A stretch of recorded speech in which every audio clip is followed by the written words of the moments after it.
రంగోల మామూలు రచ్చ కాదనమాట. బీఆర్ఎస్ పార్టీలో ప్రముఖ ఎమ్మెల్యే పాడి కౌశిక్ గారి మీద రంగోలం అయిపోతుందనమాట. అంటే ఎందుకు ఏంటి అంటే గనక ఈరోజు అసెంబ్లీ సమావేశంలో ఒక దళిత నాయకుడు, మాజీ మంత్రి, ఒక ఎమ్మెల్యే పొజిషన్‌లో ఉన్నటువంటి కడియం శ్రీహరి గారు ఒక ఇష్యూ మీద ఆయన మాట్లాడుతూ ఉన్నారనమాట. సో, ఎమ్మెల్యే క్యాండిడేట్ అయినటువంటి పాడి కౌశిక్ గారు అందులో తలదూర్చుకొని గన్‌తో షూట్ చేసేస్తా, లేపేస్తా అని చెప్పేసి ప్రకటనలు పలికినట్టుగా తెలుస్తుంది.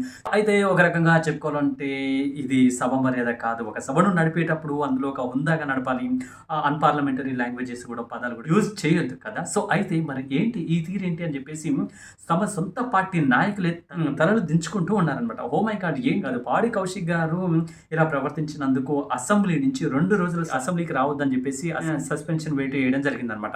అయితే ఇప్పుడని కాదు బట్ గతంలో చాలా అంటే చాలా సార్లు ఇలాంటి వివాదాల్లో ఇరుక్కోవడం కూడా జరిగింది. లైక్ అరకపూడి గాంధీ వాళ్ళ ఇంటికి ఏకంగా కార్యకర్తలను దాడికి పంపించడం అయితేనేమి, లేదంటే టీఆర్ఎస్ పార్టీ ట్రిబుల్ షూటర్ అయినటువంటి హరీష్ రావు గారి మీద కూడా పర్సనల్‌గా ఎన్నో కామెంట్స్ చేయడం జరిగింది. ఇంకా ప్రభుత్వ ఉద్యోగులను నోటికొచ్చినట్టు దురుసుగా తిట్టడం జరిగింది.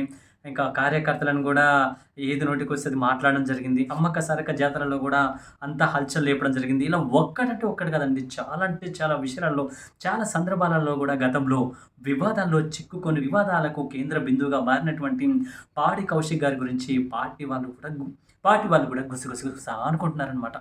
అది. ఇప్పుడు అంటే వాళ్ళ సొంత పార్టీ నాయకులే, సొంత పార్టీ కార్యకర్తలే ఓహ్ మై గాడ్! మన పార్టీ పరువు సంక నాకిపోతుంది. ఎలా అని చెప్పేసి తలలు పట్టుకుంటూ ఉన్నారనమాట. నిజంగా ఒకవేళ ఫైట్ చేస్తే ప్రజల ఇష్యూ గురించి ఫైట్ చేయండి.